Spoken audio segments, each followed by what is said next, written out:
Anthony Castrovince's list of the top 10 lineups in baseball this year.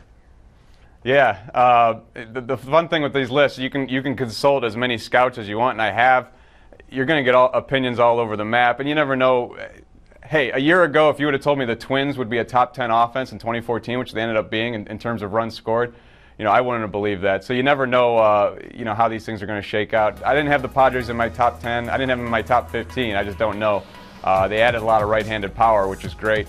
I guess the main thing with me is I always wonder, when you make those additions in that ballpark, how much is that ballpark going to suffocate things a little bit? But they certainly made some big strides, and there's some other. I put the Astros and the White Sox in the top 10. I'm banking on the strides they've made. I talked to some people who weren't quite as excited about the White Sox as I was. The front, top 5 or 6 guys in that lineup, but I think they could be pretty dynamic. I think the Astros have a lot of power. They're going to have a lot of strikeouts to go with that power, but I think their power could be a big separator.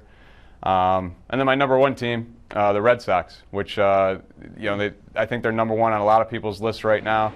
I know that Hanley Ramirez has trouble staying on the field. I know Pablo Sandoval was basically a league average bat whose value is probably boosted by what he does in October. But I think just the depth of options they have there, I don't think there's any real weaknesses in that lineup, and I think they have flexibility to go with that depth. So I like them quite a bit.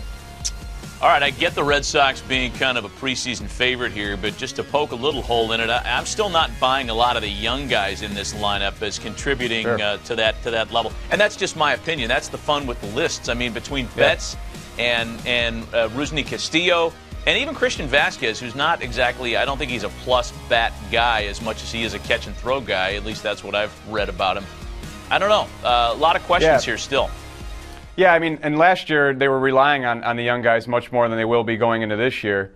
Now you add Sandoval and Ramirez, and if Ortiz can keep fending off Father Time, and if Pedroia's healthier, you're not counting on those guys. And if Napoli's healthier, you're not counting on those guys quite a bit. But yeah, you got to like what you saw from Betts and Castillo after his arrival in the second half last year.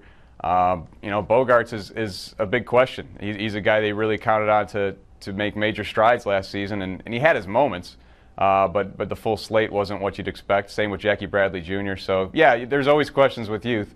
I think the Red Sox have done a good job to support that youth and add some veteran bats who are, a little shift-proof and can hit to all fields. So I like the lineup. I think in all this discussion, we're grading on a curve, as I said in the piece, because nobody scores runs anymore like they used to. 5 years ago, the leading team last year was the Angels with 773 runs, I believe. 5 years ago, they wouldn't have even been in the top 10. Yeah, that's how much offense has changed in a short time. What's interesting is that you might not have had him as your number 1, but I think if you asked any casual baseball fan, top 5 lineups in baseball, the Tigers would be on every single lineup. But that maybe has changed a little bit with the injury to Victor Martinez. Yeah, we don't know. We're in kind of a holding pattern. I put him 3rd. I had him at 2nd. I moved him 3rd after Victor, and we don't know how long that's going to linger, but it's a big deal. In 2012, they're able to go add Prince Fielder in January after Victor Martinez's injury, and that worked out pretty well for them. Prince Fielder got on base at about a 400 clip. Cespedes is I guess you'd call him the replacement in a way right now, and just mentally, just because he's their new addition. But he obviously doesn't get on base. He's a guy you feel like maybe they can work around opposing pitchers. I don't know. J.D. Martinez will be entering a lot of questions after his big breakout. Can he keep that up? And there's a lot of questions with Miggy Cabrera. I mean, the guy's just a pure raw hitter who's just a freak of nature. But he is coming off ankle surgery that's going to slow him down a little bit. So I guess the thing I worry about with the Tigers is just that April-May time frame. If Victor is still hobbled, if Miggy's still hobbled a little bit, because I don't think the AL Central is going to be quite as forgiving as it's been in past years with a slow start. Anthony Castrovince ranking the top 10 lineups in baseball right now on MLB.com. You can also go to the website for his piece on Ed Fisher driving that truck of Indians gear down to Arizona. Anthony, as always, we appreciate the visit. Thanks, guys.